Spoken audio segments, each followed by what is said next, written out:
நெஞ்சு சளி அதிகமாக இருக்கிறவங்க இந்த குப்பைமேனியை நல்லா அரைச்சி சாறு புழிஞ்சி கொஞ்சம் தண்ணி ஊற்றி கூட அரைச்சிக்கலாம். அரைச்சி சாறு புழிஞ்சி ஒரு 3 விரல்கிட்ட எடுக்கிற அளவுக்கு சமையலுக்கு பயன்படுத்துகிற உப்பு, அந்த உப்பை போட்டு கரைச்சி காலையில் வெறும் வயிற்றில் ஒரு டம்ளர் குடித்தாங்க அப்படின்னா அடுத்த நிமிஷம் அவங்க நெஞ்சில் இருக்க சளி பூராமே வாமிட்டாக வெளியில் வரும்.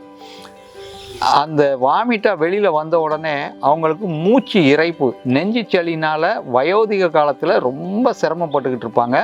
அப்படி வயோதிகத்தில் சிரமப்படுற மூச்சு இறைப்பு, இதை கபகாரி ஒரு அற்புதமான மூலிகை.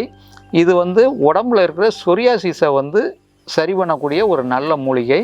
சளியவும் எடுக்கும். இதை அரைச்சி முகத்துக்கு கீழே இந்த கண்ணில் கருப்பு வளையம், முகம் கருப்பாக இருக்குது அப்படிங்கிறவங்க, இந்த மாதிரி இருக்கிறவங்களுக்கு இது கூட எலுமிச்சம்பழ சாறும் சாப்பாட்டுக்கு போடுற உப்பு கொஞ்சோண்டு, ஆண்களாக இருந்தால் முல்தானி மட்டி சேர்த்து போட்டு அவங்க ஃபேஷியல் மாதிரி பண்ணிக்கலாம்.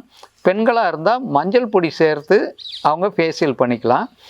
இந்த குப்பைமேனி உடம்புல உள்ள சின்ன வகையான சொரியாசிஸ், தேமல், ஊறல், படை அந்த மாதிரி இருக்கிறது, லெட்டின் பத்துக்கு இந்த மஞ்சள் பொடியும் இந்த மூலிகையும் அரைச்சி அந்த இடத்துல இரவு போட்டுட்டு காலையில் வெந்நீர் வச்சு அந்த இடத்த கழுவுனாங்கன்னா அவங்களுக்கு லெட்டின் 10 போகும்.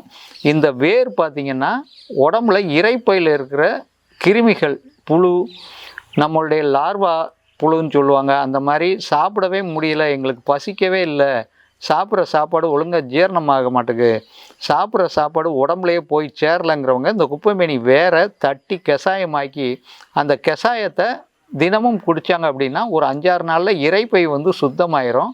மலம் ரொம்ப ஃப்ரீயாக போகும். இந்த வேருக்கு மலம் இழக்கக்கூடிய ஒரு அற்புதமான சக்தி இதுக்கு இருக்குது. இதை பூனை வணங்கி அப்படின்னு சொல்லி சித்தர்கள் சொல்கிறாங்க.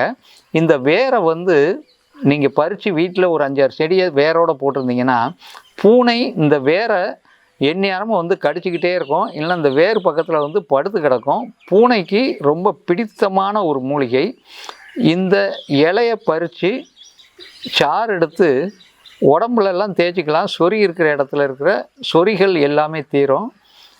இதை நம்ம காய போட்ட பவுடராகவும் கரைச்சி யூஸ் பண்ணிக்கலாம். ஏன்னா டவுனில் இருக்கிறவங்களுக்கு பச்சை மூலிகையாக கிடைக்காது.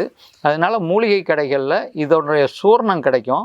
அந்த சூர்ணத்தை நீங்கள் இந்த பச்சை இலை உபயோகப்படுத்தக்கூடிய ஃபேஷியல் பொடி, உடம்புல சொரியாசிஸ் இருக்கிறதுக்கு இதுக்கெல்லாம் யூஸ் பண்ணும்போது இதனுடைய சூரணத்தையும் நீங்கள் யூஸ் பண்ணிக்கலாம். இது சளியை குறைக்கக்கூடிய ஒரு அற்புதமான மூலிகை ஐயா. ரொம்ப நன்றிங்க. நன்றியா.